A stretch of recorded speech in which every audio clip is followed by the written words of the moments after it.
आज हम क्लास 10 अंग्रेजी का 5वां पाठ प्लेइंग विद फायर पढ़ने जा रहे हैं। इस पाठ में हमें दीपावली में उपयोग किए जाने वाले पटाखों के बताया गया है। तो चलिए, अब हम इस पाठ को पढ़ना प्रारंभ करते हैं।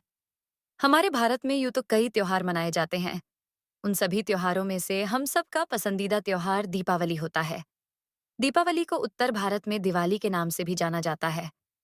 दीपावली के रात आकाश में पटाखों की तेज आवाज और रंगीन चमक के साथ होने वाले उत्साह की बराबरी और कोई त्योहार नहीं कर सकता। हम में से कई लोग यह भी सोचते होंगे कि आखिर ये पटाखे बनते कैसे होंगे और इन पटाखों को बनाने में क्या-क्या इस्तेमाल होता होगा। पटाखों के बनने की भौतिकी और रसायन शास्त्र उसकी आवाज और रोशनी जितनी ही दिलचस्प है। पटाखों को बनाने का विज्ञान तकनीकी रूप से पायरोटेक्निक्स कहलाता है, जो ग्रीक शब्द पायर, जिसका अर्थ है आग, और टेक्निक्स, जिसका अर्थ है कला, से बना है। क्या आपको पता है कि पायरोटेक्निक्स सिर्फ पटाखे में ही नहीं, बल्कि कई और भी अन्य जगहों पर भी उपयोग किया जाता है। जैसे कि रोजमर्रा इस्तेमाल होने वाले माचिस की तीली से लेकर अंतरिक्ष यान के भरे जाने वाले सॉलिड फ्यूल रॉकेट बूस्टर में भी इसका इस्तेमाल होता है। घरेलू माचिस को भी एक विशेष पायरोटेक्निक उपकरण माना जाता है, क्योंकि इसमें भी पटाखों के जैसा ही पायरोटेक्निक्स के सभी गुण जैसे गर्मी, धुआं, रोशनी, गैस और ध्वनि देखने को मिलते हैं। कुछ इतिहासकारों का तो यह भी कहना है कि ब्लैक पाउडर, जो पटाखों में इस्तेमाल होता है, इसका आविष्कार भारत में ही हुआ था। लगभग 2000 साल पहले लिखे गए शुक्रांति की किताबों में बंदूकों और प्रक्षेपास्त्र जैसे हथियारों का जिक्र है।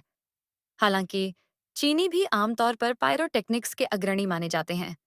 कहा जाता है कि उन्होंने ब्लैक बारूद का आविष्कार लगभग हमसे 1000 साल पहले कर लिया था।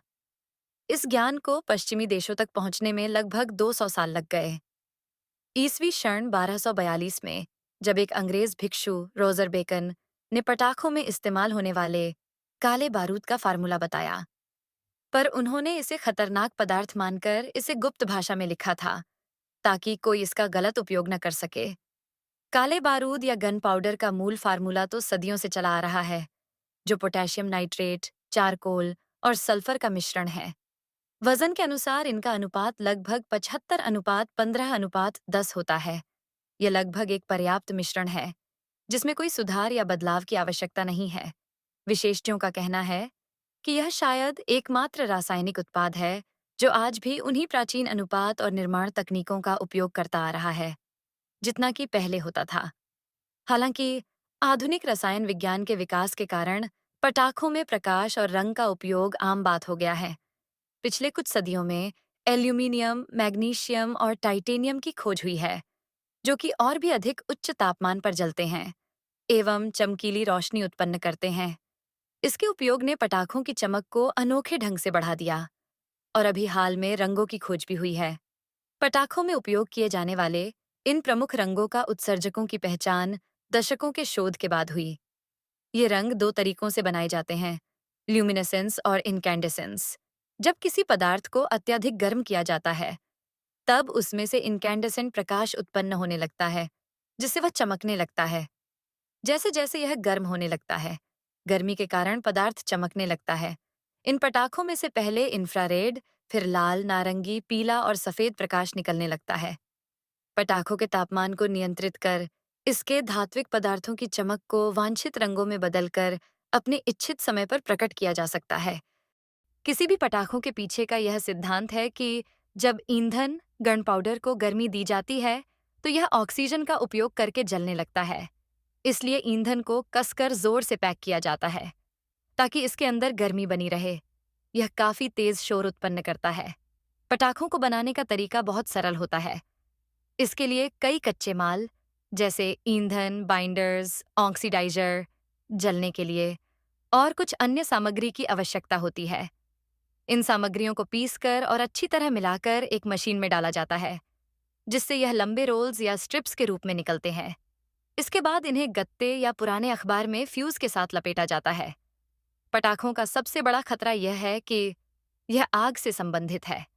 यह उद्योग अपने दुर्घटनाओं के लिए कुख्यात है, चाहे वह अमेरिका, जापान या भारत क्यों न हो।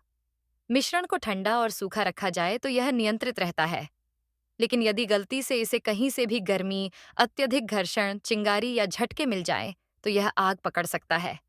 वैज्ञानिक अभी भी पटाखों को सुरक्षित बनाने का तरीका खोज रहे हैं। भारत में पटाखें पहले चीन से आयात की जाती थीं, परंतु द्वितीय विश्व युद्ध के दौरान इन आयातों पर रोक लगा दी गई थी, जिसके कारण तमिलनाडु के शिवकाशी के सुरक्षा माचिस बनाने वाले कारीगरों ने दीपावली के लिए पटाखें बनाना शुरू किया, जिसके परिणाम स्वरूप 1992 में देश ने लगभग 60 करोड़ रुपए की पटाखें जलाए गए हैं, जिसमें से 60 से 70% शिवकाशी से आया था। शिवकाशी में पटाखें कई छोटे छोटे यूनिट्स में बनाई जाती हैं। दीपावली त्योहार से 3 महीने पहले इन यूनिट्स का सबसे व्यस्त समय होता है। इन पटाखों को देश के हर कोने में पहुंचाई जाती है। हालांकि इन यूनिट्स की कार्य स्थितियां बहुत असंतोषजनक हैं। गुणवत्ता या एकरूपता के लिए बहुत कम परीक्षण सुविधाएं हैं और सुरक्षा उपाय लगभग न के बराबर हैं।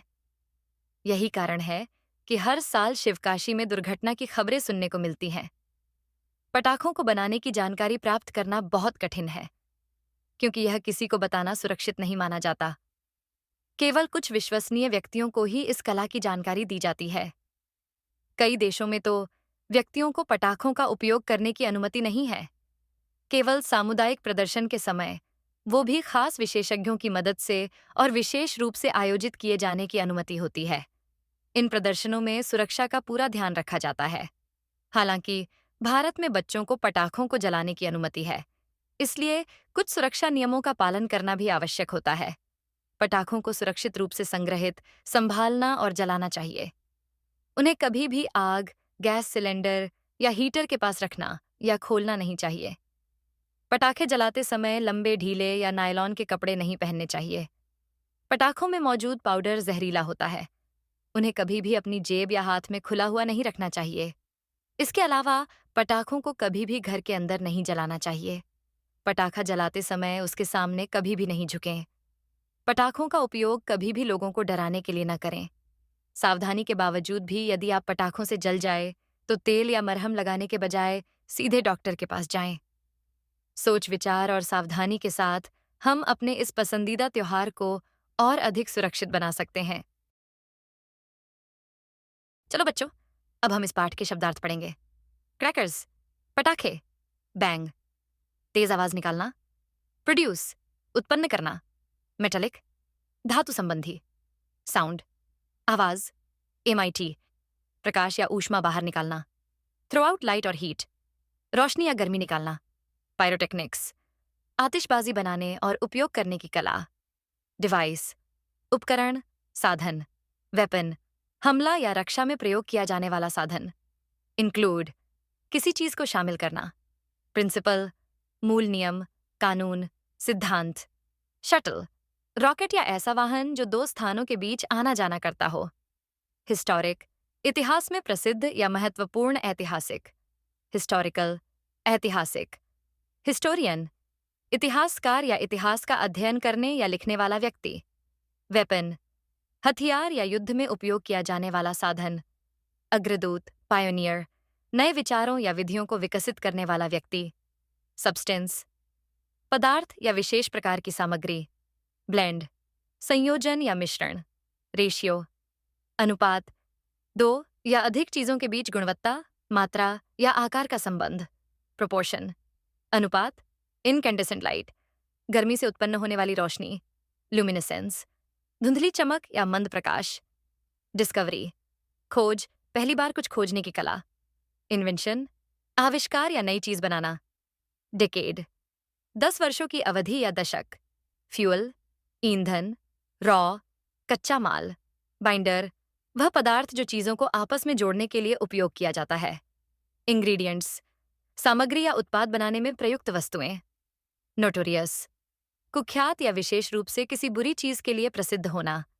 फ्रिक्शन, घर्षण या दो चीजों के आपस में रगड़ने का प्रभाव। इम्पैक्ट, प्रभाव या किसी चीज से जोर से टकराना। यूनिफॉर्मिटी, एकरूपता या समानता की अवस्था। रिलायबल, विश्वसनीय, जो सत्य या सही होने की अधिक संभावना रखता हो। नूक एंड कॉर्नर, कोने कोने में या सभी दिशाओं में।